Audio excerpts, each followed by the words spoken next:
Allah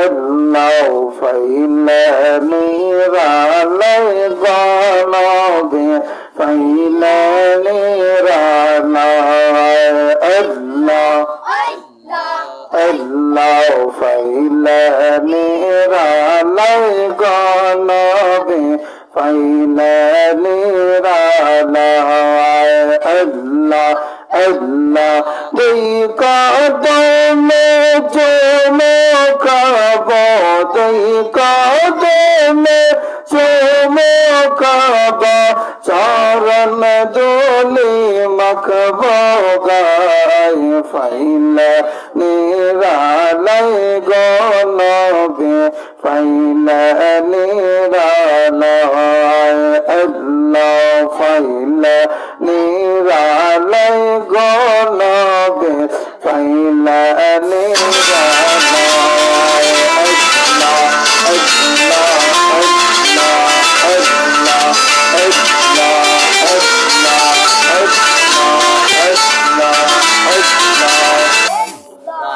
Allah Allah Allah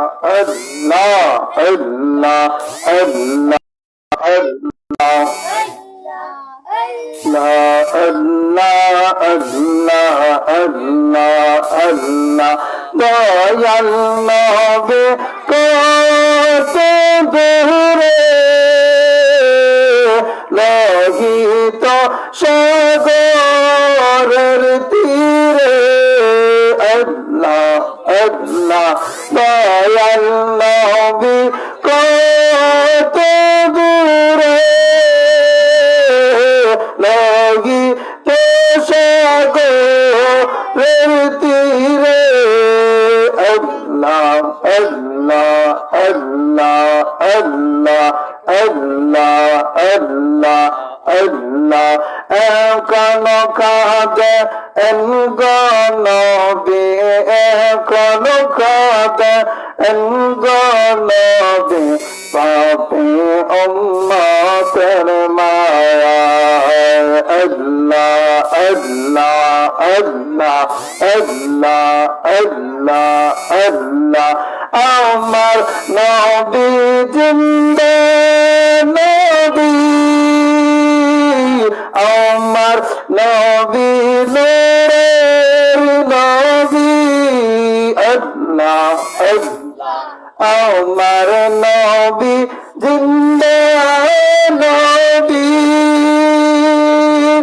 আমার নবী নূরের নবী আল্লাহ আল্লাহ দয়া করে পর করে দয়া করে পর করে হাসরের বেলায় আল্লাহ আল্লাহ আল্লাহ ফাইলে নিরালে গনবী ফাইলে নিরালে আল্লাহ আল্লাহ ফাইলে নিরালে গনবী ফাইলে নিরালে আল্লাহ আল্লাহ আল্লাহ আল্লাহ আল্লাহ الله جل جلاله عما نوال واستغفر الله إن الله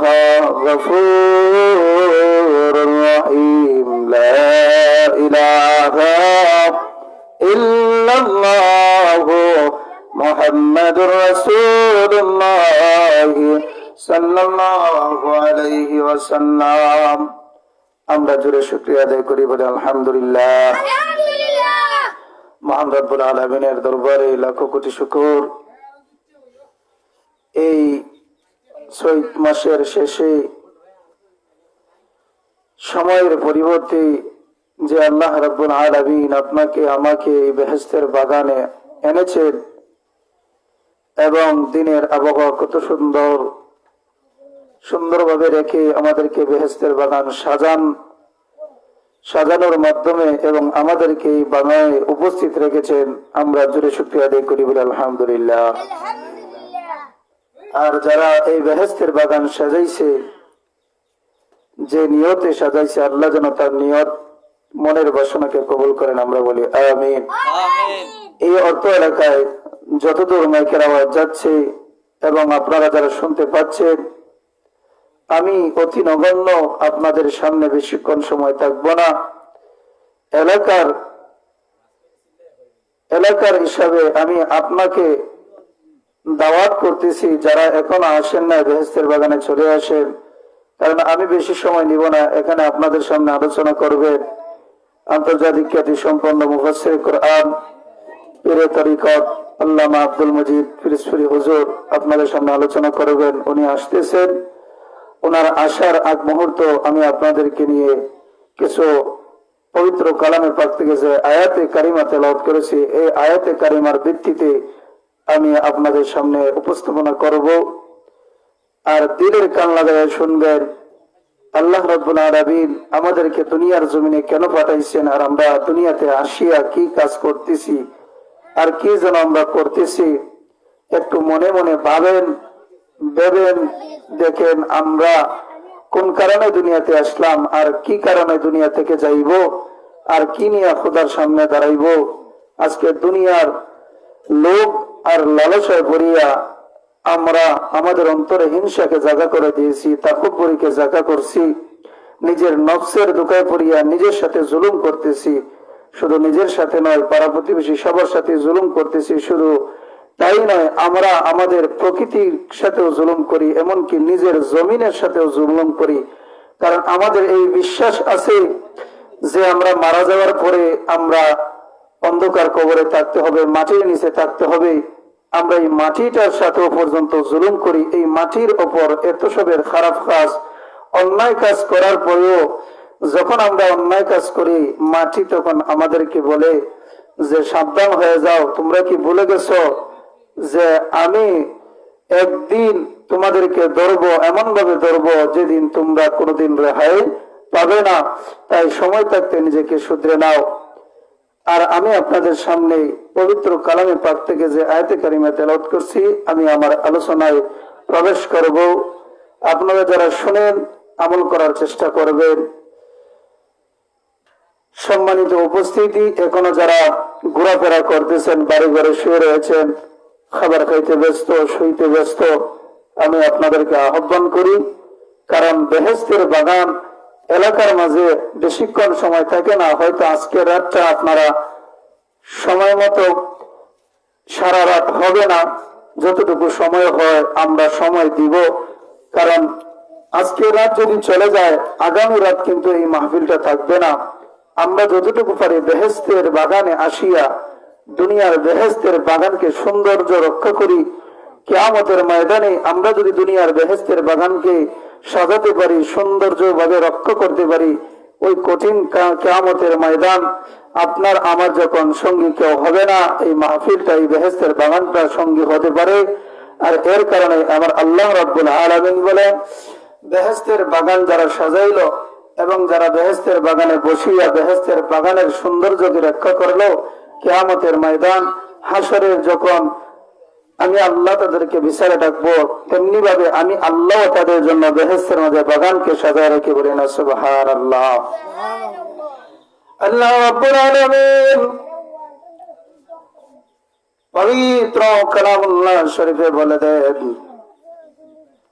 বিসমিল্লাহির রহমানির রহিম,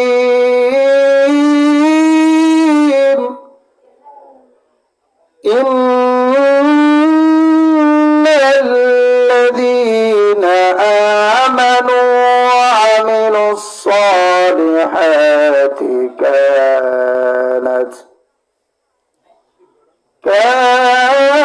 كانت لهم جنات الفردوس نزلا। আল্লাহ রাব্বুল আলামিন হাসরের মাঠ কেন টাঙ্গাইবেন, কেন মিজান টাঙ্গাইবেন, কেন ফুলসিরাত টাঙ্গাইবেন, কি কারণে আমার আল্লাহ দুনিয়াকে তো সুন্দর কইরা বানাইয়া দুনিয়ার সৌন্দর্য দিয়া তোমার আমার এত সুন্দর চোখ দিল, এই চোখ দিয়া দুনিয়ার সৌন্দর্য দেখিয়া পরকালকে বুনিয়া গেলাই। আল্লাহ রাব্বুল আলামিন বলেন, দুনিয়ার জমিনে আমি আল্লাহ তোমাদেরকে বানাইছি আমি আল্লাহর ইবাদত গোলামি করার জন্য। দুনিয়ার জমিনে আমি আল্লাহ তোমাদেরকে বানাইছি আমি আল্লাহর গোলামি ইবাদত করার জন্য। দুনিয়ার মাধ্যমে আসিয়া মায়ের গর্ভ থেকে আমি আল্লাহ তোমাদেরকে সুন্দর কইরা দুনিয়াতে পাঠাইলাম। মায়ের গর্ভে অন্ধকার করে থাকার পর দুনিয়ার সৌন্দর্য দেখার জন্য আমি আল্লাহ তোমাকে চোখ দান করলাম, তোমাকে হাত দান করলাম, তোমাকে পা দান করলাম। তোমার বডি এত সুন্দর কইরা বানাইয়া আমি আল্লাহ তোমাকে এত সুন্দর দান করলাম, এমনিতে দান করি নাই রে আমার বান্দা বান্দি। হ্যাঁ দুনিয়ার মানুষ, আল্লাহ রাব্বুল আলামিন আমাদেরকে এমনি সুন্দর দান করেন নাই। আপনাকে যে এত সুন্দর করে আমার আল্লাহ বানাইছে, এই সৌন্দর্যের হিসাব হইব। এই সৌন্দর্য নিয়ে কত বড়াই করলাই, কত মানুষকে তুমি তোমার সৌন্দর্য দেখাই অহংকার করলাই, তাকব্বুরি করলাই। আল্লাহ রাব্বুল আলামিন বলেন, সৌন্দর্য দেওয়ার মালিক আমি আল্লাহ, অন্ধকার যদি দেই আমি আল্লাহ, দিনের আলো যদি ফুটাই আমি আল্লাহ, রাত্রের অন্ধকারে চন্দ্র যখন আলোকিত হয় চন্দ্রকে আমি আলোকিত দান করি আমি আল্লাহ। আমি আল্লাহ সূর্য দিনের বেলা উঠাই, আমি আল্লাহ রাত্রে বেলা চন্দ্র উঠাই। ওই চন্দ্রের মাঝে তারাগুলো ঝিলমিল করে এমনি করে নাই রে বান্দা বান্দি, আমি আল্লাহ তারাগুলোর ঝিলমিলি করাই। এই রাত্রির আধারে তারাগুলো যখন ঝিলমিলি করে কত সুন্দর লাগে, তোমার কাছে কত সুন্দর মনে হয়। এর চাইতে বেশি সুন্দর ভাবে আমি আল্লাহ তোমাদেরকে বানাইছি। আমি আল্লাহ তোমাদেরকে এত সুন্দর কইরা আমি আল্লাহর কুদরতি হাত দ্বারা বানাইলাম। চন্দ্র বানাইলাম আমি আল্লাহর ইশারায়, সূর্য বানাইলাম আমি আল্লাহর ইশারায়, কিন্তু মানব জাত আমি আল্লাহর কুদরতি হাতের দ্বারা বানাইলাম। হে মুসলমান ইমানদার, হে দুনিয়ার মানুষ, আল্লাহ আমাদেরকে এমনিতে সৌন্দর্য দান করিয়া বানায় নাই। দুনিয়ার মাঝে যে যত বেশি সুন্দর, এই সুন্দর হিসাব একদিন আল্লাহর দরবারে দিতে হবে। দুনিয়ার মাঝে যে যা কাজ করবা ওই কাজের হিসাব আল্লাহর কাছে দিতে হবে। দুনিয়ার মাঝে যে যে কর্ম করবা সেই কর্ম নিয়ে হাসরের ময়দানে উঠবা। দুনিয়ার মাঝে যদি তুমি ভালো কাজ করো তাহলে ভালো কাজের ফল পাইবা, দুনিয়ার মাঝে যদি তুমি খারাপ কাজ করো তাহলে খারাপ কাজের ফল পাইবা। আল্লাহ রাব্বুল আলামিন বলেন, ইন্নাল্লাযীনা আমানু ওয়া আমিলুস সালিহাতি কানাত লাহুম জান্নাতুল ফিরদাউসি নুজুলা। নিশ্চয় আমি আল্লাহ সালিহিনদের অন্তর্ভুক্ত যারা হয়, সালিহিনের উপর যারা থাকে, ভালো কাজ যারা করে, আমি আল্লাহর ইবাদত গোলামি বন্দেগী যারা করে, আমি আল্লাহর আদেশগুলো যারা দুনিয়ার জমিনে মাইনা চলে, আমি আল্লাহ তাদের জন্য রেখেছি জান্নাতুল ফিরদাউস। সুবহানাল্লাহ, লা ইলাহা ইল্লাল্লাহ, লা ইলাহা ইল্লাল্লাহ, লা ইলাহা ইল্লাল্লাহ, লা ইলাহা ইল্লাল্লাহ, লা ইলাহা ইল্লাল্লাহ, লা ইলাহা ইল্লাল্লাহ। গাড়ি চলে না চালক ছাড়া, নৌকা চলে না মাঝি ছাড়া, গাড়ি চলে না চালক ছাড়া, নৌকা চলে না মাঝি ছাড়া, দুনিয়া চলে না আল্লাহ ছাড়া, দুনিয়া চলে না আল্লাহ ছাড়া, হো মাবুদের দেওয়ানা, লা ইলাহা ইল্লাল্লাহ লা ইলাহা ইল্লাল্লাহ লা ইলাহা লা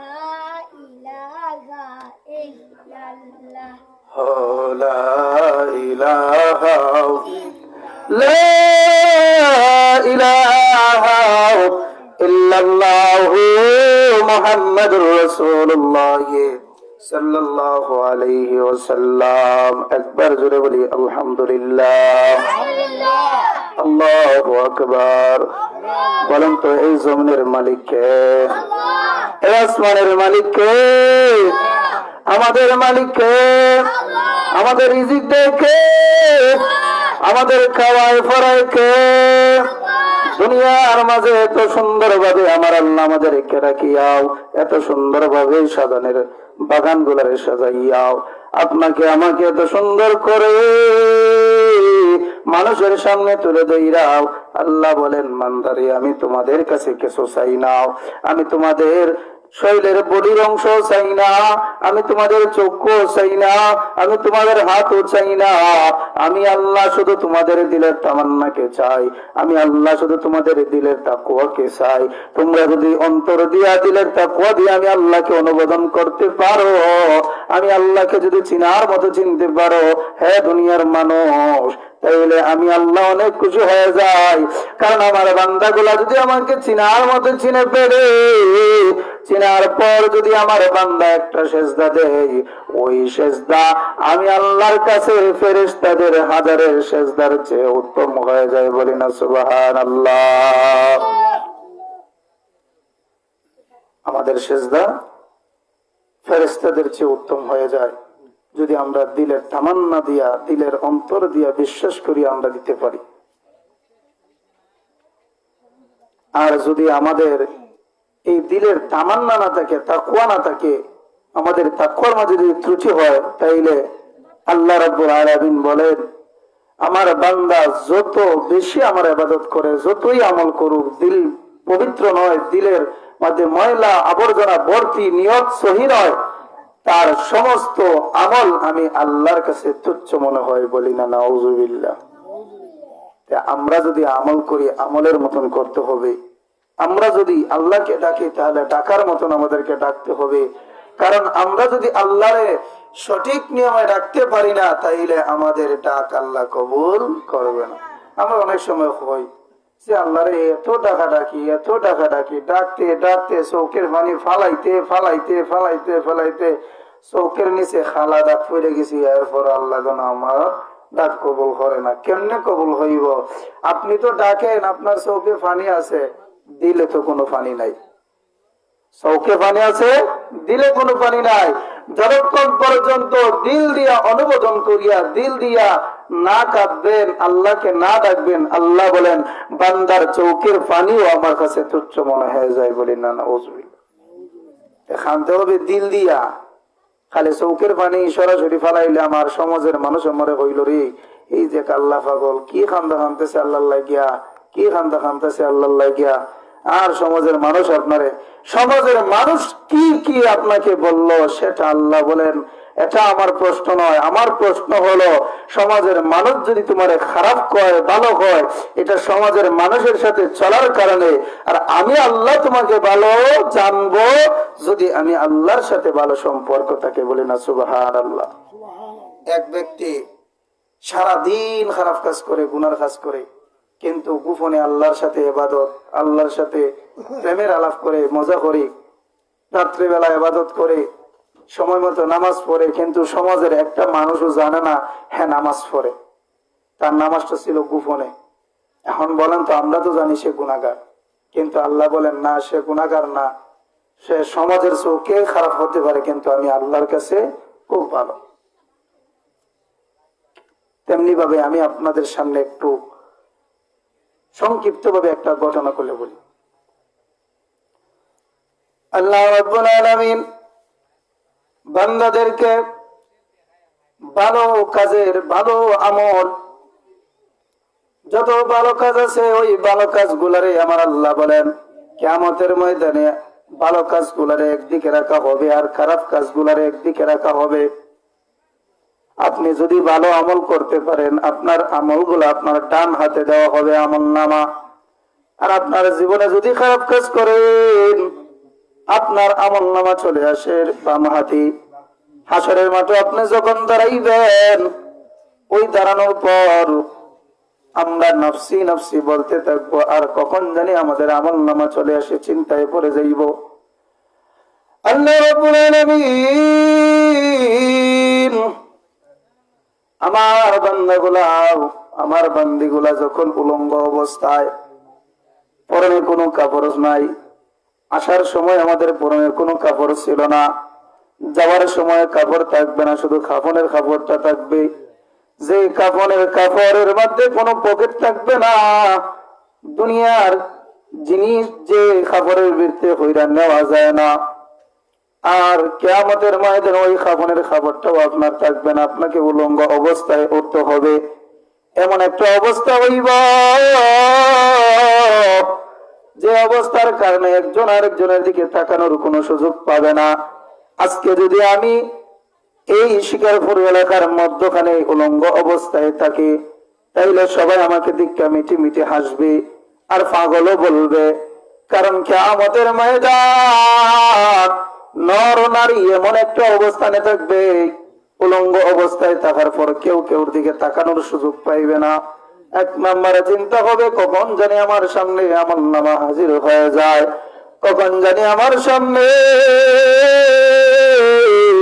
জাহান্নামের আযাব গুলো আমার আল্লাহ তুলে ধরেন, কখন জানি জাহান্নামের শাস্তি আল্লাহ আমার উপরে নাজিল করেন, কখন জানি আমার হুকুম চলে আসে জাহান্নামের যাওয়ার জন্য। আমার আল্লাহ বলেন, বান্দা বান্দী ওই চিন্তায় পাগল পার হয়ে যাইবে, একজন আরেকজনের দিকে তাকানোর কোনো সুযোগ পাইবে না। ও মুসলমান ইমানদার আল্লাহর গোলাম, আমার আল্লাহ বলেন, দুনিয়া থাকা অবস্থায় তোমরা ভালো কাজ করে যাও, কারণ শেষ ভরসা হলাম আমি আল্লাহ। শেষ ভরসায় যদি আমি আল্লাহ তোমাদের না হই, কবর থেকেই তোমাদের আযাব শুরু হবে। সুবহানাল্লাহ। কই থেকে আযাব শুরু? খবর থেকে। কই থেকে? খবর থেকে। মানুষের মারা যাওয়ার পরে আমরা মনে করি যে মরলে পরে বিচারের পরে আযাব শুরু হইব। না না, বিচারের পরে আযাব শুরু হয় না, মরার পরেই আযাব শুরু হয়ে যায়। কবরে রাখা মাত্রই আপনাকে প্রশ্ন শুরু হয়ে যায়, মার রাব্বুকা মা দীনুকা হাক্কা হাযার রাজুল, তোমার রব কে, তোমার দিন কি, ওই ব্যক্তিটা কে, তুমি কি তার সম্বন্ধে কিছু বলবা, তুমি কি তার সম্বন্ধে জানো? আমরা জানি খবরের প্রশ্ন হয় তিনটা। কয়টা? তিনটা। সারা জীবন হইলাইছে খবরের প্রশ্ন হইল তিনটা, কিন্তু খবরের প্রশ্ন যদিও হয় তিনটা, মেইন প্রশ্ন হয় কিন্তু একটা। মেইন প্রশ্ন একটা। একটা প্রশ্ন যদি ফাঁস করতে পারে, তাইলে দুনিয়া কেন, আখিরাত কেন, স্বয়ং জান্নাতুল ফেরদাউস আপনার জন্য পাগল হয়ে যাবে। বলি না সুবহানাল্লাহ। শুধু দুনিয়ায় পাগল হইতো না, দুনিয়ায় তো সাধারণ, জান্নাতের ন্যায় আল্লাহ রাব্বুল আলামিন বলেন, জান্নাতের এক একটা জানালা 10টা পৃথিবীর সমান। বলে না সুবহানাল্লাহ। জান্নাতের এক একটা জানালা, তাইলে বলেন তো জান্নাতের একটা দরজা কয়েকটা পৃথিবীর সমান? আমরা তো দুনিয়া ভাইয়া ঘরের মধ্যে ওই একটা দরজা দেখলে না জানি এটা কত বড় দরজা বানাইছে। এমন জান্নাতের দরজা আছে, আপনি ওই কিয়ামতের ময়দানে 50,000 বছর দৌড়াইয়া দরজার এক গেটের এই সাইড থেকে আরেক সাইড কে লাখ পাইতেন না, এত বড় দরজা। খালি কি আপনার আমি ঢুকবো আর আমার নবীর উম্মত ঢুকবেন না? এই 25,000 পয়গম্বর এই দুনিয়ার জমিনে আসছে। কোন কোন কিতাব আছে 25 লক্ষ পয়গম্বর এই দুনিয়ার জমিনে আসছে। যত নবী আম্বিয়া কেরামগণ দুনিয়ার বুকে পা রাখছেন, প্রত্যেক নবীর উম্মত তো এই জান্নাতের গেটে ঢুকতে হবে। এই জন্য জান্নাতের গেট অনেক বড়। আমরা ঘুমাই না, ঘুমাই, ঘুমের মাঝে অনেক কিছু স্বপ্নে দেখিনি। আমি আজকে ঘুমাইলাম রাত্রে, তো ঘুমার পরে যদি দেখলাম আমি গেলাম গে আমেরিকা। আসলে কি আমি আমেরিকা গেছি গিয়া? আর আমি তো ঘুমের ঘরে গেছি গিয়া, দেখি আমি আমেরিকা গেলাম গিয়া 10 তলার বিল্ডিং এর মালিক হয়ে গেছি গিয়া। হ্যাঁ, মালিক হওয়ার পরে দেখা যায় কি সুন্দর জীবন, জিন্দিগি চলতেছে চলতেছে চলতেছে। রাত্রে এসে ভাত খাইয়া খালি একটু খালি চোখটা লাগছে, আমি আমেরিকা 10 তলা বিল্ডিং, আর আমার ক্ষমতার দাফর চতুর্দিকে কি পাওয়ারফুল। হ্যাঁ, তো ঘুমের মধ্যে মুস্কায় মুস্কায় হাসতেছে, আর ঘুম থেকে উঠতে দেখে আমি দিয়ে একটা চা করে দামা বুঝে বই রয়েছি। তখন মনটা কিরম লাগে? এই দুনিয়াটা হইলো আখেরাতের ন্যায় এতটুকু। স্বপ্নের মাঝে যেমনি আপনি আমেরিকাকে 10 তলা বিল্ডিং বানাইলায়, বানানোর পরে ঘুম থেকে উঠটা নিজের চাকরের মতনই লাগে যে ঘুম থেকে উঠটা পুরুষ হলে আবার খামই যেমন লাগবো, তেমনি দুনিয়াটা হইলো এইরকম। জান্নাতের ন্যায় দুনিয়াটা হলো ঘুমন্ত অবস্থা। বলি না সুবহানাল্লাহ। দুনিয়াটা কি অবস্থা? ঘুমন্ত অবস্থা। আমরা ঘুমাইলাম, দুনিয়াটা আমাদের স্বপ্নের বাসিন্দা। আমরা দুনিয়ার জমিনে সর্বপ্রথম আসলাম, মা বাবার কোলে আস্তে আস্তে বড় হইলাম। বয়স যখন হইলো বিয়ে শাদী করলাম, বিয়ে শাদীর পরে সন্তানাদি হইলো, সন্তানাদির পরে তাদেরকে নিয়ে চলার মতো চললাম। এরপরে আমাদের এক সময় বয়সটা চলে গেল। বয়সটা চলে যাওয়ার পরে আমরা আস্তে আস্তে বৃদ্ধ হইমু। আল্লাহ রাব্বুল আলামিন বলেন, আমি যেমনি ভাবে শুরু করি আবার তেমনি ভাবে শেষ করি, কারণ আমি আল্লাহ নিশক্তির থেকে শুরু করি, আবার নিশক্তির থেকে আমি আল্লাহ দুনিয়া থেকে নেই। বলি না সুবহানাল্লাহ। এরপরেও তো আমার আল্লাহ বলেন, আমি মাঝে মাঝেই যুবক বয়সে মরণ দিই, এরপরে একবার উপযুক্ত বয়সে মরণ দিই, আবার শিশু বাচ্চাকে মরণ দিই, কারণ আমি আমার বান্দা বান্দি গুলারে বুঝাইতে চাই, তোমরা মরণ রে ভয় করো, কারণ মরণের কথা তোমরা চিন্তা করো, যে কোনো সময় মরতে পারো। আল্লাহ যদি হইতে সিরিয়াল বাই সিরিয়াল মরবো, তাইলে আমরা বৃদ্ধ পর্যন্ত অপেক্ষাতে থাকলাম, কোন সময় দাড়ি ভাঙা হইব, আর কোন সময় আমরা মরণ সিডি আইব। আর মরণের সিডি যেদিন আইব, ওই একটা ঘটনা করছিল, লূত আলাইহিস সালামের বংশের মাঝে একবার একটা আল্লাহর গজব নাজিল হইছিল। আমরা এটা অনেক ইতিহাস পড়ছি, যে আল্লাহ যদি এই সময় জানাইয়া দিত, আল্লাহ জানাইয়া দিল, গজবে যখন আপনি পড়বেন, আপনার কি এক কাজ দেওয়ার ক্ষমতা আছে? আল্লাহ যদি হয় ব্রাহ্মণবাড়িয়ার বেড়া শিকার ঘুরাইয়া মরতো, হ্যাঁ বেড়া কি ব্রাহ্মণবাড়িয়া মরবো না আর শিকার ঘুরাইয়া মরবো? এখন আমার এলাকা হইলো পাশের গ্রাম, আল্লাহ যদি হয় এই অবস্থায় আমি মরি জিজ্ঞাইতাম, তাইলে আপনারা কি আমার বাইন্দা আটকাইবে? পারবেন আটকাইতে? আমি এই অবস্থায় মারা যাই, আপনারা চাইলেও আমার আটকাইতে পারতেন না। আল্লাহ এই জন্যই বুঝাইতে চায়, মরণ কারোর জন্য অপেক্ষা করে না, বরঞ্চ তোমরা মরণকে স্মরণ করো, কারণ যে কোনো মুহূর্তে আমি আল্লাহ তোমাদের ভিতরে যে রুহুটা সেটা বাহির করতে পারি।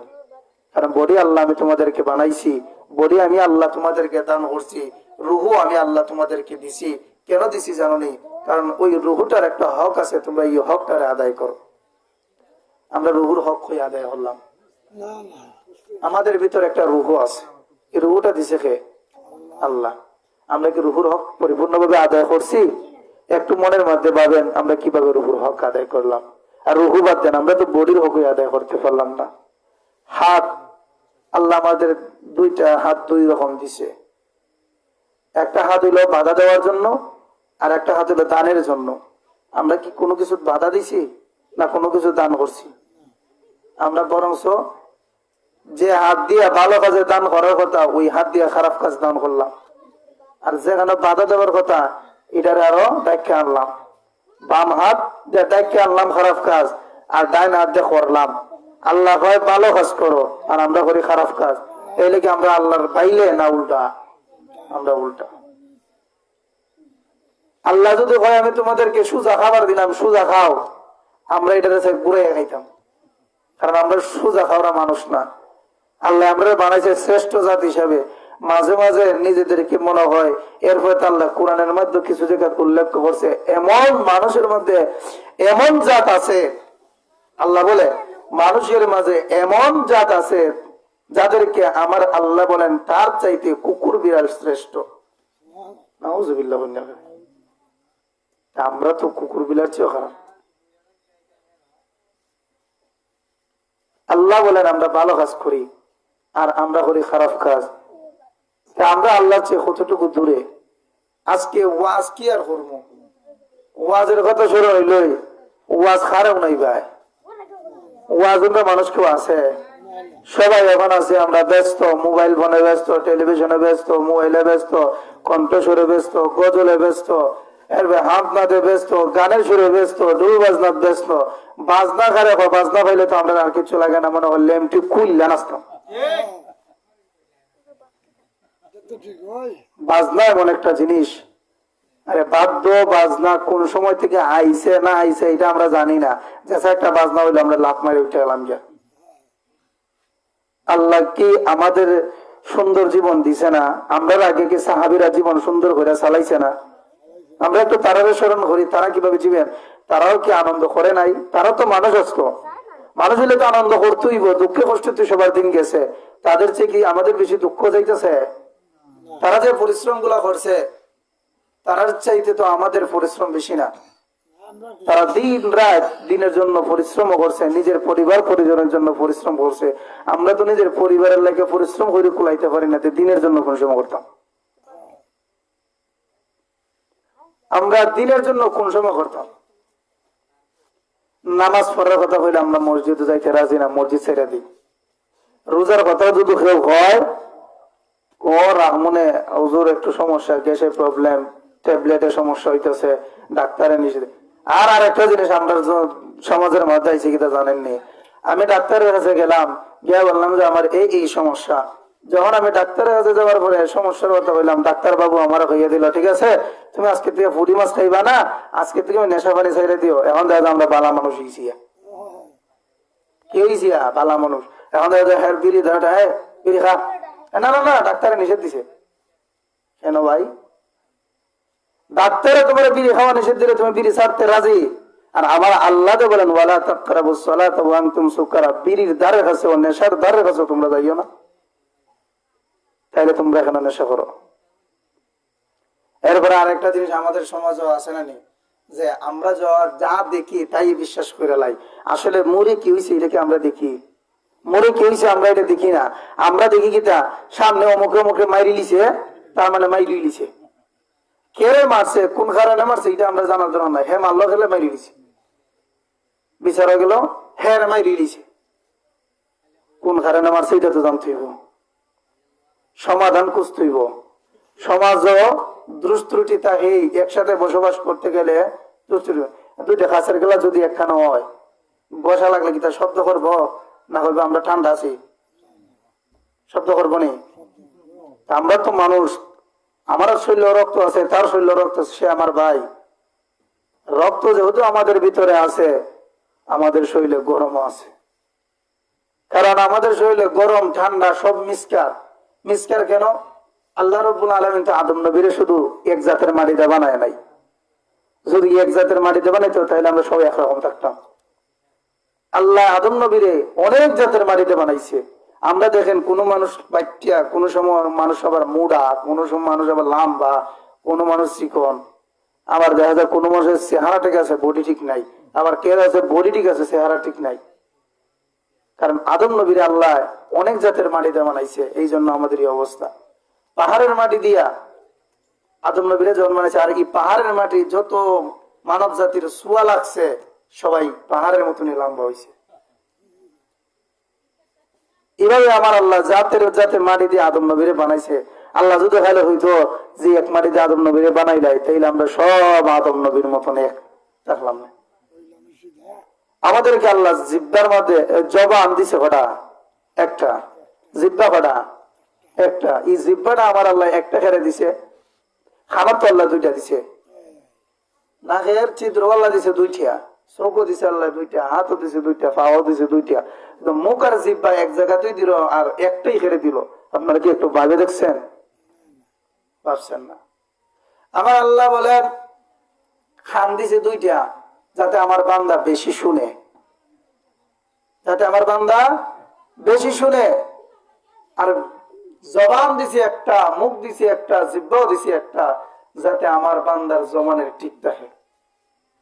তাইলে আপনি যখন জবান দিলেন অমুকরে ভাই তোর কাজটা করবো, এখন আপনি কাজটা করলেন না, তাইলে কি আপনার জবান ঠিক হয়েছে?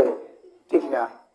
তার মানে আমি যদি আপনার এক থেকে বলি, আপনি যখন জবান ঠিক রাখতে পারেন নাই, আপনি মুসলমান থেকে খারেজ হয়ে গেছেন, আপনি মুনাফিকের কাতারে চলে গেছেন। সুবহানাল্লাহ। আরে মুনাফিক তো আমরা নিজের হই, নিজে দেশেতে নিজেরা মুনাফিক করি, কি আর হইম? আল্লাহ বানাইছে ইবাদত করতে, ইবাদত তো করছি না, এক নাম্বার মুনাফিক। হাত পা দিছে, আল্লাহ বলে তোমরা ঘুমের মাধ্যমে তোমরা ওই হাত পা চকুর হক আদায় করো। আমরা রাত্রে 12টা 3টা পর্যন্ত সজাগ থাকি, ঘুম ধরে না, ঘুমাই না, ধরলেও ঘুমাই না, দেখিয়ে দেখিয়ে থাকি, গোফ করি, সময় কাটাই, নষ্ট করি। আচ্ছা বলেন তো, একটা কুকুর যদি কেউ ফালে হেরে মানছে কি হয়, আর ছাগল যদি কেউ ফালে হেরে মানছে কি হয়? কুকুর আর ছাগলে বাচ্চা একসাথে দিলে হঠাৎ 2, 3, 4, 5টা মারে না? হ্যাঁ। আচ্ছা তোমরা দেখুন চান কুকুরের বাচ্চা কতদিন বাঁচে আর ছাগলের বাচ্চা কতদিন বাঁচে? আপনারা বলতে পারবেন? ছাগলের বাচ্চা তো বাচ্চা, কুত্তার বাচ্চা তো বাচ্চা। হ্যাঁ, কুত্তার দুধ কি আপনি খাইবেন? কিন্তু ছাগলের দুধ কি আপনি খাইছেন না? ছাগলের দুধ খাওয়ান যায়, দোয়ান যায়, ছাগল আবার বিক্রি করা যায়, কুত্তা আবার বিক্রি করা যায় না। হ্যাঁ, ছাগলের মাঝে এত বরকত কেন? একদিন এক আল্লাহর ওলি হযরত আশরাফ আলী থানভী আল্লাহর ওলি প্রশ্ন করলেন, ছাগল রে, তোর মাঝে এত রহমত কেন? তোর বাচ্চা আল্লাহ এত সুস্থ রাখেন, আবার দেখা যায় বছরে 2-3 বার মাইরা দেয় ব্যায়াম, নিম্ন 2 বার দেয়, এরপর 3 বারও দেয়। আল্লাহ বলেন এত বরকত কেন? আল্লাহর ওলি বলেন এত বরকত কেন? তখন ছাগলে উত্তর দিল, কারণ আপনার সাথে আমার সাথে তো আর ছাগলে কথা হয় না। ছাগলে বলে, হে আল্লাহর ওলি, আমার মাঝে আল্লাহ এত রহমত বরকত কেন রাখছেন? ছাগল ডাক দিয়া বলে, আল্লাহর ওলি, আমি রাত্রিবেলা সন্ধ্যা যখন গনিয়ে চলে আসে, আসরের পর দেখবেন ছাগল যত জায়গায় যত দূরে খাবার খেতে যায়, আসরের পর তারার বান্দা খেনে যায় না বন্ধের মাঝেই। ওই ছাগল দৌড়ে দৌড়ে বাড়ি চিনার মতো চিনলে বাড়িতে চলে আসে। সন্ধ্যার পর আল্লাহর ওলি বললেন, ছাগল, তোমার ভিতরে এত রহমত এত বরকত আমার আল্লাহ কেন দিছেন? ওই ছাগল দেখো, আল্লাহর ওলি, আমার ভিতরে রহমত বরকত হওয়ার একটা একমাত্র কারণ হলো সন্ধ্যা যখন গনিয়ে চলে আসে, রাত্রি যখন হয়ে যায়, আমি গভীর রাত পর্যন্ত অপেক্ষা করি না, তার আগে আমি আমার আল্লাহর শুকরিয়া আদায়ের মাধ্যমে নিদ্রায় চলে যাই। আবার ভোর যখন হয়ে যায়, আমি আল্লাহর শুকরিয়ার আদায়ের মাধ্যমে আবার জাগ্রত হয়ে যাই। বলি না সুবহানাল্লাহ। নারে তাকবীর, নারে রিসালাত, আহলে সুন্নাত ওয়াল জামাত, আহলে সুন্নাত ওয়াল জামাত, ফিরসুর হুজুরের আগমন, ফিরসুর হুজুরের আগমন। সম্মানিত এলাকাবাসী, আপনারা যতদূর পর্যন্ত মাইকের আওয়াজ যাচ্ছে, যারা শুনতে পাচ্ছেন, আমাদের আজকের প্রধান অতিথি আন্তর্জাতিক খ্যাতি সম্পন্ন মুফাসসির কুরআন হযরতুল আল্লামা এম.এ. আব্দুল মজিদ ফিরসুরি হুজুর আমাদের মাঝে চলে আসছেন। আপনারা যে জায়গায় যেখানে থাকেন, আপনারা জান্নাতের বাগানে চলে আসেন। তখন আল্লাহর ওলি যখন বললেন বরকতের কারণ কি, তখন ওই ছাগল ডাক দেওয়া হয়, আমি সন্ধ্যা থেকে গভীর পর্যন্ত অপেক্ষা করি না, সন্ধ্যা টাইমে ঘুমিয়ে যাই, আবার ভোরবেলায় উঠি।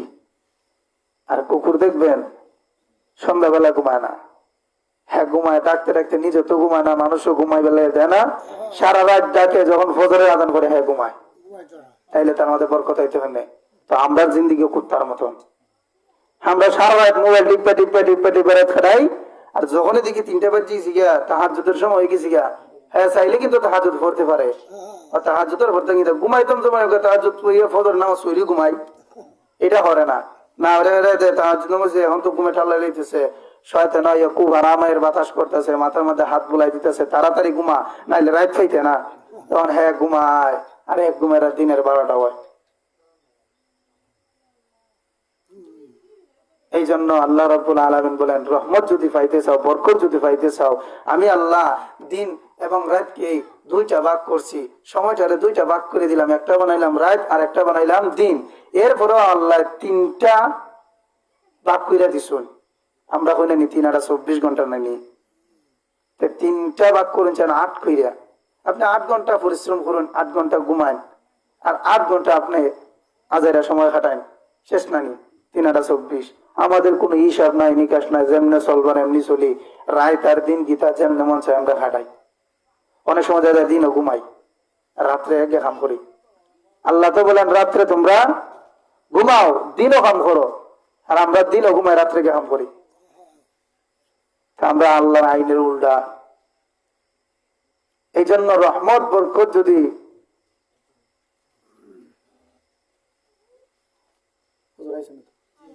নারে তাকবীর, আল্লাহু আকবার, নারে রিসালাত, ইয়া রাসূলুল্লাহ, আহলে সুন্নাত ওয়াল জামাত, জিন্দাবাদ জিন্দাবাদ, আহলে সুন্নাত ওয়াল জামাত, জিন্দাবাদ জিন্দাবাদ, ফিরসুল হুজুরের আগমন, স্বাগতম স্বাগতম, ফিরসুল হুজুরের আগমন।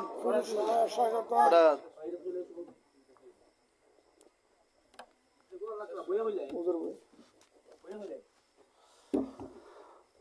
সম্মানিত এলাকাবাসী, এখনো যারা আসেন নাই আপনারা চলে আসেন আমাদের মাঝে। আমাদের হুজুর চলে আসছেন, কিছুক্ষণ পরে উনি আপনাদের সামনে আলোচনা করবেন। আপনারা যে জায়গায় থাকেন আপনারা চলে আসেন। তো আল্লাহ রাব্বুল আলামিন বলেন, হে আমার বান্দাগণ, আমি দুইটা ভাগ করলাম, তোমরা রাত্রিবেলা ঘুমাও আর দিনের বেলা কাজ করো। আমি তো তোমাদের মাঝে বেশি কিছু চাই নাই। আমি বলি তোমরা আমারে শুধু ডাকো। তোমরা আমার কি করো? ডাকো। তোমরা যদি আমার ডাকো এতে তোমাদেরই লাভ, আমি আল্লাহর কোনো লাভ লস নাই। তোমার মতন বান্দা যদি আমারে নাও ডাকে, আমি আল্লাহর কোনো আসে যায় না, আমি আল্লাহর লস হবে না। দেখো না নমরুদ ফেরাউন কত বড় বড় কত শক্তিশালী আসলো, এরা আমারে ডাকছে না। এরা আমারে না ডাকার কারণে আমি আল্লাহ তো আল্লাহই রয়ে গেলাম, নমরুদ আর ফেরাউন নাই। তোমরা তাদের মরণ, তাদের শাস্তি, তাদেরকে আমি আল্লাহ কি ভয়াবহ শাস্তি দিয়ে মারছি তোমরা একটু দেখো। আমি কিন্তু বেশি বড় একটা যুদ্ধাকারীও বানাই নাই যে তাকে তলোয়ার দিয়ে আঘাত করব। বিশ্বের শ্রেষ্ঠ যুদ্ধাকারী দিয়েও আমি নমরুদকে ধ্বংস করি নাই। কাউকে ধ্বংস করতে আমার সেকেন্ডের প্রয়োজন হয় না। দেখেন না নমরুদ রে আল্লাহ একটা মশা দিয়া, ল্যাংরা মশা দিয়ে মেরে লিছে, আর ফেরাউন রে আল্লাহ মাঝ নদীর মাঝখানে ফেলাইয়া হাবুডুবু হয়ে মারছে। এত শক্তিশালী থাকার পরেও যদি তার মরণ হলো, তাইলে আপনার আমার কি বিশ্বাস আছে যে মরণ হইতো না? আমরা তো মর্ম, এটা আমরা সবাই জানি। মর্ম তো এটা খেয়ে না জানে, সবাই তো জানি। কবে তো মর্ম এটা কেউ জানি না। এই যে কবে তো মর্ম খেয়ে জানি না, এর লাগে তো আপনারা আমল করতে হয়। আল্লাহ তো বলেন তোমরা আমার কাছে ফরিয়াদ করো, আমারে ডাকো। আর এই ডাকার একটা মাত্র কারণ হলো, তোমরা যখন নামাজে যাইবা, নামাজ যখন তোমরা আদায় করবা, ওই নামাজের মাধ্যমে যখন তোমরা সেজদা দেও, ওই সেজদার ওই আমি আল্লাহকে ডাকা হয়। বলি না সুবহানাল্লাহ।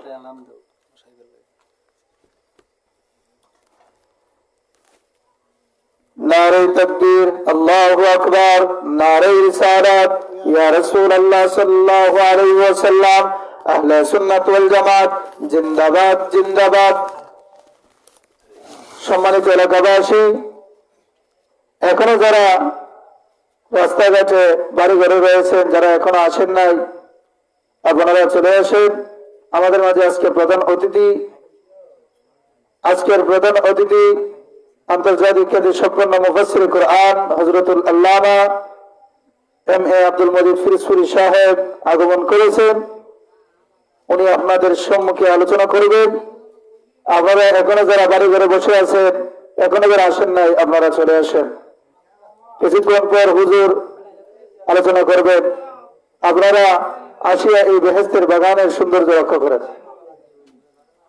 তো আল্লাহ রাব্বুল আলামিন আমাদের মাঝে কিছু বেশি চাইন নাই। আবার আল্লাহ বলেন নাই যে দুনিয়ার জমিনে আমি তোমাদেরকে বানাইছি, তোমরা নাফরমানি করবা, আমি আল্লাহ তোমরারে ধ্বংস করবো।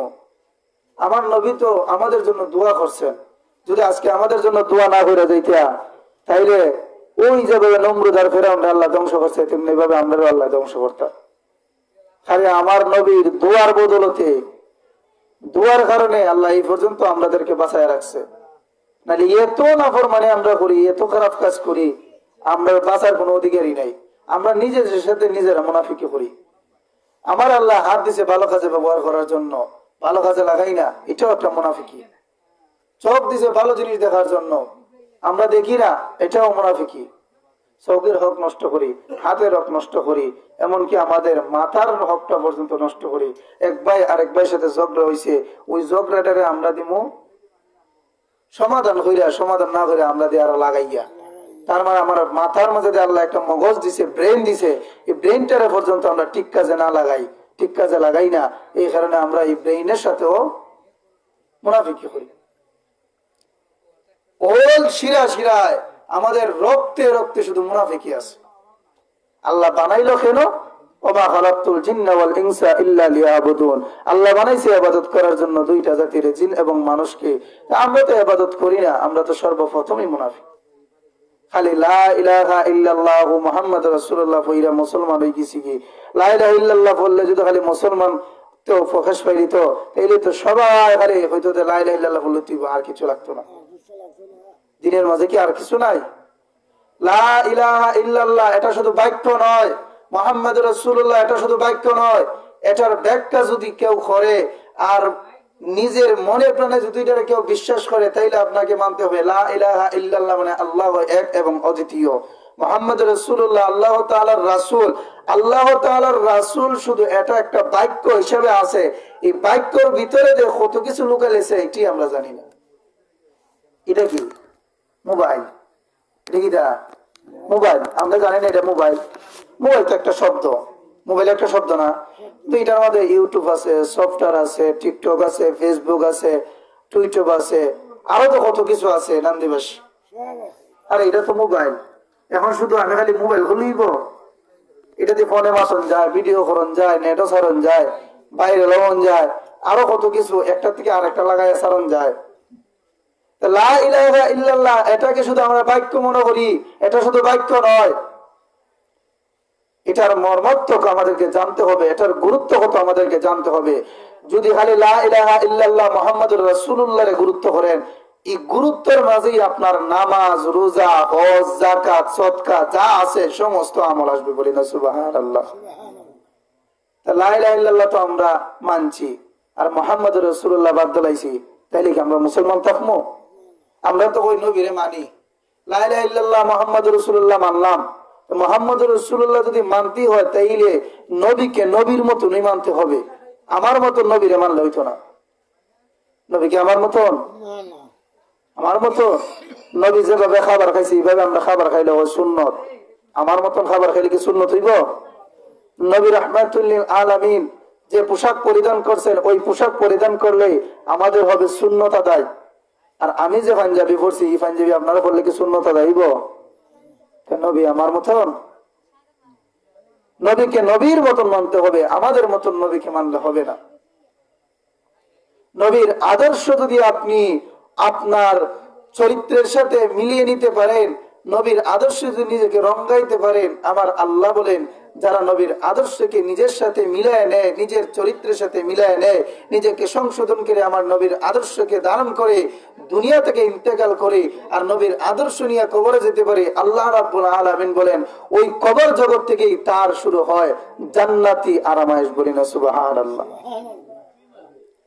জান্নাতে যাওয়ার পথ তো আমার আল্লাহ সোজা করছে, আর আমরা এটারে ব্যাখ্যা করছি। এই জন্য ছোট্ট একটা ঘটনা বলি, শেষ করে দেব। এক আল্লাহর ওলির জামানায় ওনার নাম হলো সুলতান মুরাদ বাদশাহ, উনি ছিলেন। তো ওনার এরিয়ার মাঝে একজন বান্দা মারা গেছে। এই বান্দা কি করতো সবাই জানে, সমাজের সবাই জানে মদকুর, জিনাকুর। সে ওপেনলি সবার সামনে মদ কিনে আনতো, আর চরিত্রহীনা মহিলারা যে জায়গায় থাকে ওই জায়গায় সে বেশিরভাগ যাইত। হঠাৎ সে মারা গেছে। মারা যাওয়ার পরে তার লাশ যে জায়গায় সেই জায়গায় হয়ে রয়েছে, কেউ আর লাশ ধরে না। কেন ধরে না? তখন বাদশাহ সুলতান মুরাদ দেখলেন যে এই ব্যক্তিটা মারা গেছে, কেউ ধরতেছে না। তখন উনি ধরলেন। ধরার পরে দেখতেছেন যে ওই ব্যক্তিটা যার নামে এত সবার নালিশ, অবিন্নি সে মদ বাজার থেকে কিনে আনে, এমনকি খারাপ জায়গায় যায় যেখানে মহিলারা চরিত্রহীন কাজ করে ওই জায়গায় যায়। তখন উনি বললেন, ওই লাশটারে উনি এই জায়গায় রাখলেন। রাখার পরে কিন্তু ওই লাশটা দেখলেন যে এত সুন্দর চেহারা, মানে একজন বদকারের চেহারা খারাপ লোকের চেহারা তো এত সুন্দর হয় না মারা যাওয়ার পরে। আল্লাহ তো বলেন, যারা দুনিয়ার জমিনে ভালো কাজ করে যায় তাদের চেহারা হয় দুনিয়ার জমিনে উজ্জ্বল অবস্থায়, মৃত্যু অবস্থায় তাদের চেহারা থাকে উজ্জ্বল মারা যাওয়ার পরে। আর যারা খারাপ কাজ করবে তারা মারা যাওয়ার পরে তাদের চেহারা মলিন হয়ে যাইবে। কিন্তু তার চেহারা দেখিয়া বাদশাহ সুলতান মুরাদের খুব মায়া লাগলো। তখন উনি বাড়িতে গেলেন। বাড়িতে যাওয়ার পরে বললেন যে, এই লাশ কি আপনি চিনেন? তখন ওই লাশের যে একজন স্ত্রী, ওনার স্ত্রী বাড়িল পরে যে উনি আমার স্বামী। তখন সুলতান মুরাদ বললেন যে, দুনিয়ার জমিনে থাকা অবস্থায় আপনার কি জানা মতো উনি কোনো ভালো কাজ করছেন? উনি কি ভালো কাজ করছেন? ওনার চেহারা এত সুন্দর, সবাই ওনাকে গুনাহগার বলতেছে, খারাপ লোক বলতেছে, উনি কি দুনিয়ার জমিনে থাকা অবস্থায় কোনো ভালো কাজ করেন নাই? তখন ওনার স্ত্রী বললেন, ভাই, উনি আমার স্বামী, উনি যতই খারাপ কাজ করুক আর ভালো কাজ করুক উনি আমার স্বামী, তবে লোকে যা ভাবে আসলে তা না। উনি যে খারাপ কাজ করতো লোকেরা ভাবে আসলে উনি খারাপ কাজ করতেন না। তখন বাদশাহ সুলতান মুরাদের মনে একটা আশ্চর্য ঘটনা জাগে উঠলো যে কি বলেন। তখন উনি বললেন, সত্য ঘটনা কি বলেন? তখন উনি বলতেছেন, আমার স্বামী মদ বাজারে গিয়ে দোকান থেকে ওপেনলি কিনতো, ঠিক আছে, উনি কিনতো, উনি আনতো, আনার পরে উনি নিজে পান করতো না, বরঞ্চ উনি ওনার নিজের টাকা খরিদ করে মদ কিনা আনিয়া ওই মদ গুলারে ডাস্টবিনের ময়লা ফেলাইতে। বলি না সুবহানাল্লাহ। আসলে কি উনি খারাপ কাজ করছে না ভালো কাজ করছে? এখন ওনারা জিজ্ঞাইলাম যে, তুমি তো এগুলো করো কেন? তুমি তো টাকা খরিদ কইরা এটা খাও না, ওই ফেলাই দেও, আর তুমি এটা কিনা আনো ফেরে। তখন উনি বলছিলেন, শোনো, আমি চাই আমার এক ভাই যেন ওই নেশা থেকে বাচ্চা থাকে। উনি দোকানের সব মদ একদিন কিনা লিতে। আচ্ছা, এখন যদি উনি মদ সবাই কিনা লায়, বাকিরা নেশা করে কি আর মদ পায় না? আস্তে আস্তে আর কি বলুন তো, মদ ছাড়বো নি? না পাইলে ছাড়তো না? ছাড়বো। এর আগে দেখা দোকানে কোনো মদ নাই, হ্যাঁ, তো প্রথম দিন মাথা নষ্ট, এরপরের দিন একটু শান্ত, এরপরের দিন আরো একটু শান্ত, আস্তে আস্তে আস্তে আস্তে দেখা যায় এলাকায় শুধু একলাই মদ করবার হয়েছে, আর কেউ মদ খান। ওই ব্যক্তিরা শুধু মদ করছিল, আসলে কি সে মদ পান করতো? সে মদ পান করতো না। বলছে, আমাকে কেউ যদি মদকুর বলে, আমাকে কেউ যদি পাগলও বলে, সমস্যা নাই, আমার এলাকার মানুষটা তো বাঁচবো। সুবহানাল্লাহ। তখন আরেকটা প্রশ্ন করা হইলো যে, উনাকে মানছে বলতেছে উনি খুব জিনা করছে, উনি নাকি রাত্রে গিয়া মহিলাদেরকে নিয়ে নিজের বাসায় আনতো। তখন স্ত্রী বলতেছেন, আসলে একজন স্বামীর ব্যবহার, স্বামীর আচার আচরণ কেউ যদি জানে তাহলে নিজের স্ত্রী জানে, সে ভালো না খারাপ। মারা যাওয়ার পরে স্ত্রী যদি বলে আমার স্বামী খুব ভালো ছিল, আল্লাহ বলেন আর ডায়েরি লেখার দরকার নাই, সরাসরি ভালো হিসেবে লিখা তার খবর জান্নাতের বাগান বানাইতে। বলি না সুবহানাল্লাহ। শুধু স্ত্রীর সাক্ষীর কারণে। আর কোন স্বামী যদি বলে আমার স্ত্রী নেককার ছিল, আল্লাহ বলেন আর কোন সিডি দেওয়া লাগতো না, এই একটা সিডি যথেষ্ট, নেককার হিসেবে লিখে দেও আর জান্নাতে প্রবেশ করা। বলি না সুবহানাল্লাহ। কারণ এরা তো সবসময় একসাথে থাকে, ভালো বুড়া দুনিয়ার সব জায়গায় মিথ্যা কথা কইও যদি ফার পাও, ওই সম্পর্কটাকে মিথ্যা কথা কয়ে ফার পাওয়া যায় না, একবার না একবার ধরা খাইতে হয়।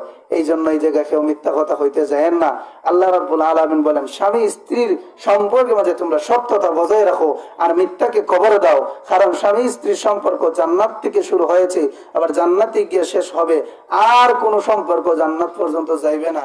আপনার মা বাবা দাদা দাদি যত সম্পর্ক হোক, সব সম্পর্ক হাসরের মাঠে শেষ হইব, কিন্তু স্বামী স্ত্রীর সম্পর্ক শেষ হবে কোন জান্নাত। তখন সুলতান মুরাদ বললেন যে, উনার ব্যাপারে দে আরো মানছে বলে উনি নাকি মহিলা নিয়ে আসতেন।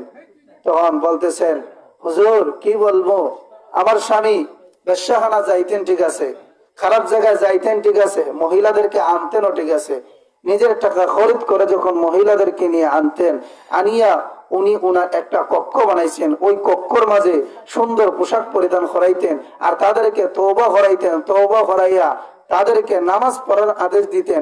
এভাবে আস্তে আস্তে ওই বেহায়াপনা, ওই যে নষ্ট জায়গা, খারাপ জায়গা থেকে হাজার হাজার মহিলাদেরকে উনি বাঁচাই আনছেন, বলি না সুবহানাল্লাহ। সুবহানাল্লাহ।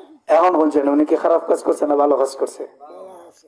কিন্তু সমাজ তো জানে খারাপ, সমাজ জানে কি খারাপ খারাপ, সমাজ জানে কি খারাপ আসলে কি খারাপ কাজ করছে, ভালো কাজ করছে। তো ভালো কাজের ফল কি তা ভালো না খারাপ? সে ব্যক্তি বলছে আমাকে কেউ যদি খারাপ বলে, আমাকে কেউ যদি মদখোর বলে, আমাকে কেউ যদি পাগল বলে, আমাকে যদি কেউ জিনাকার বলে, বেবিচার বলে, আমি বেবিচার, কিন্তু আমার কারণে যদি হাজার হাজার মানুষ বাচ্চা থাকে, তাইলেই আমার দুনিয়ার জমিনে পাওয়া আর কিছু না। সে দুনিয়ার জমিনে পাওয়া মনে হইলে হতো, আর আখেরাতের নেকে বয় করে দিকে হতো, সে এই কাজটা করছে। সমাজের কলঙ্ক সে তার মাথায় নিছে। আর ওই বাদশাহ সুলতান মুরাদ এলাকাবাসীদেরকে ডাক দিয়ে বলেন, হে এলাকাবাসী শুনে নাও, আজকে যিনি মারা গেছে ইনি কোনো গুনাহগার বান্দা মারা যান নাই। আজকে এমন একজন লোক মারা গেছে যার ভিতর অনেক রহস্য লুকাই আছে।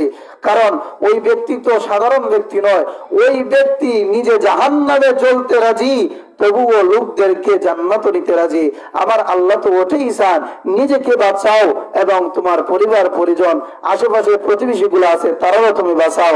তুমি যদি একা একা বাচ্চা যাও আর তারা যদি জাহান্নামে যায়, তাইলে কিয়ামতের ময়দানে তোমাকে ধরা হবে, হে অমুকের সন্তান, তুমি তো লেখাপড়া করছিলে, তুমি তো জ্ঞান হয়েছিলে, তুমি নামাজ পড়ছো, তুমি রোজা রাখছো, তুমি আমল করছো, তুমি শুধু তোমার পরিবারকে নিয়ে জান্নাতে যাও, কোনোদিন তো দেখলাম না আমাদেরকে একবার তুমি নামাজের দিকে ডাকতে, আমাকে একবার তুমি রোজার দিকে ডাকতে, আমাকে একবার বললো না যে তুমি একবার দান সদকা করলে কিয়ামতের ময়দানে ওই সদকাটা তোমাকে জান্নাত পর্যন্ত নিয়ে যাইবে, কারণ তুমি তো আমাকে বলে নাই। এই জন্য আমার আল্লাহ বলেন কিয়ামতের ময়দানে ওই কঠিন মুহূর্তের সময় কোন এক বান্দা যদি বলে তোমার জানা থাকা সত্ত্বেও তুমি এই দিনের পানিগুলা তুমি আরেকজনের কাছে পৌঁছাইয়া দেও নাই, ওই পৌঁছাইয়া না দেওয়ার কারণে আল্লাহ বলেন তোমার যত আমল আছে সব আমল নিয়ে তুমি জাহান্নামে যাও। তো এই জন্যই আলেম উলামারা জানে দিকা বইলা দেয়। আমরা অনেকে মনে করি যে আলেমে হয়, আলেমে নিজে নিয়ে আমল করে, আর আলেমে আমল করে কি না করে এটা হলো আলেমের ব্যাপার। আলিমের ব্যাপার তাদের দায়িত্ব হলো আপনার কাছে দিনের বাণী পৌঁছায় দিয়া, আপনি মানবেন না মানবেন এটা হলো আপনার ব্যক্তিগত ব্যাপার। আর সে দিন শিখছে, জ্ঞান অর্জন করছে, ওই জ্ঞানটা আপনার কাছে পৌঁছায় দিছে। এখন সে যদি আমল করলো না না আমল করলো না এটা আপনার দেখার বিষয় না। সে যে আমাকে বলছে আমি নিয়ে আমল করছি, এই আমলটা আমার দেখা জরুরি। আর আমরা অনেকে আলেমের ভাষা লাগিয়ে দেখি, হুজুরে বললো নামাজ পড়তাম, হুজুরে ঠিক মতো নামাজ পড়ে। তো আল্লাহ রাব্বুল আলামিন বলেন তোমরা নিজেকে জাহান্নামের পথ থেকে বাঁচাও, এবং শুধু তোমরা না তোমাদের পরিবারকেও জাহান্নামের পথ থেকে বাঁচাও।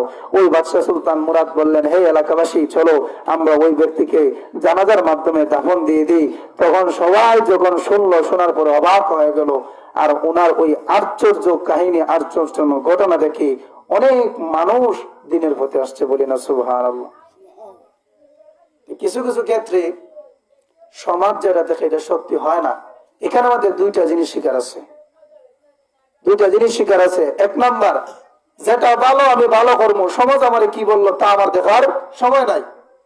দুই নাম্বার, সমাজদেরকে শিখানোর জন্য এই উল্লেখমূলক একটা ঘটনা বললাম যে সমাজ আমরা যারা আছি আমরা কিন্তু দূর থেকে দিকে একটা ফিলার দেখা যায়, এখন এই ফিলারের পরিবর্তে যদি অন্য কিছু খারাইয়া থাকে আপনি হইতে পারবেন।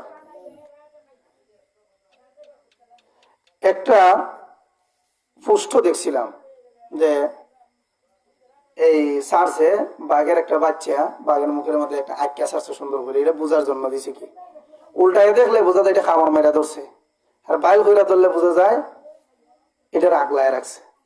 আসলে আমরা যারা সমাজে বসবাস করি আমরা বেশিরভাগ মানুষের উল্টা দেখি, আমরা বাইল দেখি না। আমরা বাইল না দেখার কারণে আমাদের সমাজের ঝগড়া ফিতনা ফাসাদ ছুটি হই না। আজকে আমি যখন একভাবে আপনাদেরকে ঘটনা বলছি, এই ঘটনাটা হই, আরেকজন যদি কেউ বলে তো এটা আরো একটু লাগাইয়া উল্টা ভাবে বলবো। কিছু কিছু ক্ষেত্রে জাহান্নামী ব্যক্তিগুলো জান্নাত যায়। আল্লাহ বলেন আমি আমার বান্দার মনের তাকওয়া দেখি, অন্য কিছু দেখি না। কিয়ামতের ময়দানে আপনার কোনো নেকি নাই, শুধু একটা নেকি আছে। আমরা এই ওয়াজটা শুনছি, একটা নেকি আছে, আর আমার আরেক ভাই 100টা নেকির মধ্যে 99টা নেকি, শুধু একটা নেকি নাই। আসলে একটা নেকি না হইলে কি জান্নাতে যাইতে পারবো? আমরা এই ওয়াজ অনেক জায়গায় শুনছি। আর আমার ভাই দুনিয়া থাকতো মানবতার পরিচয় দিছে, কারো কিছুর প্রয়োজন হইলে সে দান করছে। তার এই দানের একটা ব্যবহার, আচার আচরণ, কিয়ামতের ময়দানে যখন ঘুরতে ঘুরতে কোনো জায়গায় নেকি পায় না, আমার ওই ভাইয়ের দ্বারা গেছে, ওই ভাইয়ের দ্বারা যাওয়ার পরে হইলো যে ভাই আমার 99টা নেকি আছে, একলা নেকি লাগে। তখন হ্যাঁ ভাবলো যে তোমার যেহেতু 99টা নেকি আছে, আমার তো একটা নেকি, আমি আর কি এক নেকি দিয়ে জান্নাতে যাইতে পারবো? ভাই এক কাজ করো, এই একটা নেকি লিয়া তুমি যাও জান্নাত। সুবহানাল্লাহ।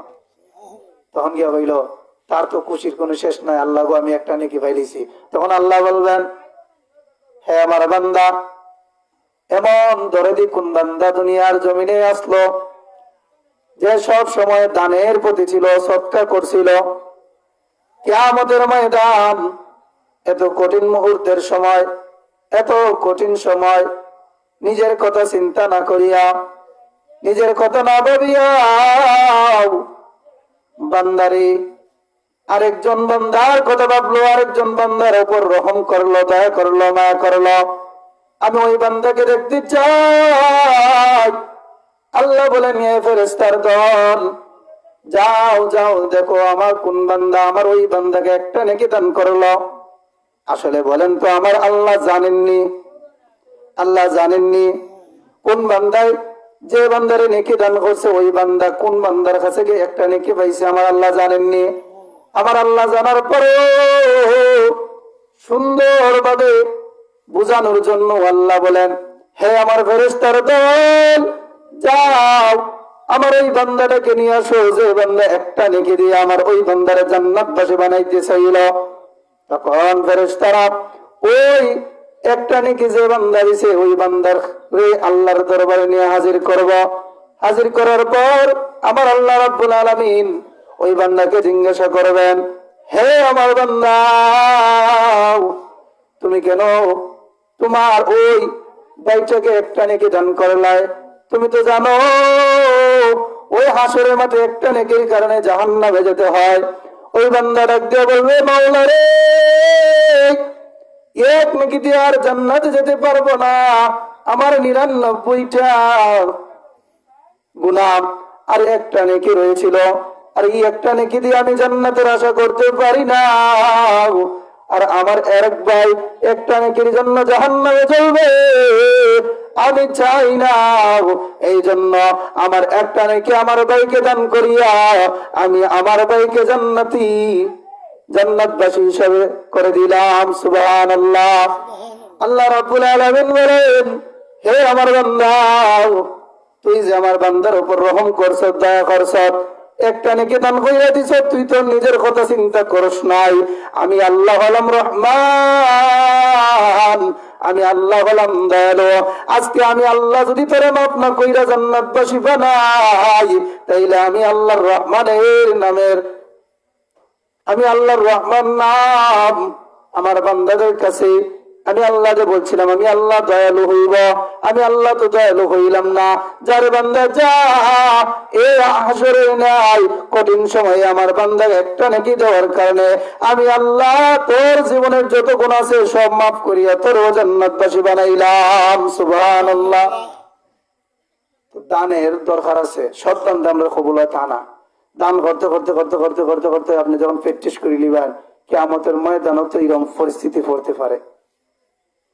আল্লাহ বলেন, আমি শুধু আমার বান্দার মনের তাকওয়া দেখবো, আমার প্রতি আমার বান্দার কতটুকু ভরসা।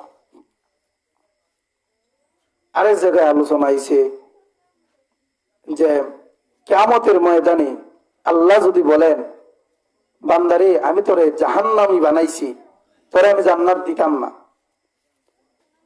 তখন বান্দা প্রশ্ন করবে, আল্লাহ গো, তুমি তো আমার নিজের হাতে বানাইলাই, এত সুন্দর করে বানাইয়া জাহান্নামে দেওয়ার জন্য? আল্লাহ বলেন, না, আমি তো বানাইছি তোর জান্নাত দেওয়ার জন্য, ভালো জায়গায় রাখার জন্য।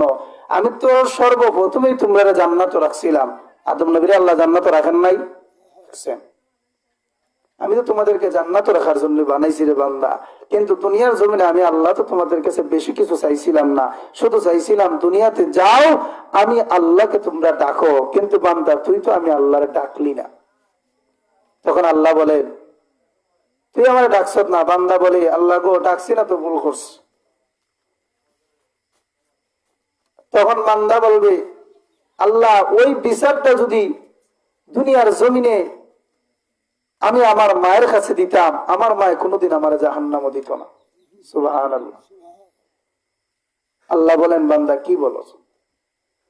তখন বান্দা ডাক দিয়ে কয় আমি যদি আমার মাকে বলতাম মা গো তুমি কি আমাকে জান্নাতও দিবা না জাহান্নামও দিবা, তখন আমার মা আমাকে বুকে টাইনে বলতো সন্তান এতদিন যাবৎ আমি তোকে 10 মাস 10 দিন গর্ভে ধারণ করছি, আমি চাইমু আমার সন্তান আগুনে পড়ুক, কোনো মাই চায় না, কোনো বাবাই চায় না সন্তান কঠিন বিপদে থাকুক, আগুনে পড়ুক। আল্লাহ গো আমি যদি আমার মায়ের কাছে আজকের এই বিচারটা দেন তাইলে আমি জান্নাত পাইব। আল্লাহ রাব্বুল আলামিন বলেন দুনিয়ার মাঝে শ্রেষ্ঠত্ব ভালোবাসা যদি কোন সন্তানকে কেউ দেয় তাহলে তার মায় তার সন্তানকে ভালোবাসা দেয়। আর ওই ভালোবাসার দোহাই দিয়া রে বান্দা আজকে তুই বলস তোর মা তোরে জান্নাত দিলাইতো, আমি আল্লাহ রহমান, আমি আল্লাহ দয়ালু, আমি আল্লাহ তোর কতটা ভালোবাসি জানোস, আমি আল্লাহ তোর কতটা মহব্বত করি জানোস। আল্লাহ রাব্বুল আলামিন বলেন দুনিয়ার জমিনে যত মা আছে যত বাবা আছে সমস্ত ভালোবাসা যদি এক পাল্লায় রাখা হয় আমি আল্লাহর এক বিন্দু পরিমাণ ভালোবাসার সমান হবে না। বান্দারে আজকে তোর মায়ে যদি তোর জান্নাত দেয় কেমনে ভাবলে আমি আল্লাহ তোর নিজের হাতে বানাইয়া আমি আল্লাহ তোর কুদরতি ভাবে দুনিয়ার জমিনে রাখিয়া তোর গঠন ধারণ করাইয়া আমি আল্লাহ আবার কুদরতি হাতে তোর জাহান্নামে দিব না না না। এ দুনিয়ার মুসলমান ইমানদার আল্লাহ বলেন বান্দা তোর মা যদি তোর জান্নাত দিতে পারে আমি আল্লাহ রহমান, আমি আল্লাহ তোর মায়ের চাইতে আরো বেশি দয়ালু, আমি আল্লাহ তোর জীবনের সমস্ত গুনাহ মাফ করিয়াও আমি আল্লাহ তোকেও জান্নাতবাসী বানাইলাম। সুবহানাল্লাহ। আল্লাহ আমাদেরকে আমাদের কথার কারণে আমাদের নিয়ত তাকওয়ার কারণে আল্লাহ কিয়ামতের ময়দানে বিচার হবে, আমাদের শুধু তাকওয়ার বিচার হবে। আমলের বিচার কি? আমলের বিচার আপনি গেছেন মিজানের পাল্লার মধ্যে আমল দেওয়া হবে, কিন্তু আসল বিচার হবে তাকওয়ার বিচার। আমাদের অন্তরের যে দিলের তামান্না আছে, দিলের যে ভাবনা আছে আল্লাহকে নিয়ে আমরা কি ভাবছি। নামাজ তো আমিও পড়ি, আপনিও পড়েন, আল্লাহর ওলিরাও পড়ে, বড় বড় উলামায়ে কেরামগণও পড়ে, তাহলে তাদের চেহারা এত সুন্দর, তাদের দোয়া কবুল হয়, আমার দোয়া আপনার দোয়া কবুল হয় না কেন? আপনি মনটা একটু ভাবেন। তারার দোয়া যদি আল্লাহর কাছে কবুল হয় আমার দোয়া কেন কবুল হবে না? কারণ তারাও তো বান্দা, আমি তো আল্লাহর বান্দা, তারারও তো 2টা হাত আছে, আমি আল্লাহর তো 2টা হাত আছে। বরং তা না যে আমার আল্লাহ হাত দিছে তারার আল্লাহ হাত দেয় না অন্য কিছু দিছে, তারাও তো মানুষ। তারাও যে ওলি হইছে মায়ের কুল থেকে জন্ম নিয়ে আস্তে আস্তে বড় হয়ে আমল করে করি ওলি হইছে। আপনিও তো আমল করেন, তারাও তো আমল করেন, এতেই বোঝা যায় আপনার আমলের মাঝে আর তাদের আমলের মাঝে ব্যবধান আছে। ব্যবধান আছে না? আছে। কারণ ব্যবধান আছে দিকে আল্লাহ ব্যবধানে রাখছে। তাদের মাজার এখনো পর্যন্ত আল্লাহ মানুষের কাছে তুল্লা ধরছে, আর আমরা মইরা গেলি গিয়া পরের জন্ম ইয়াদই রাখে না।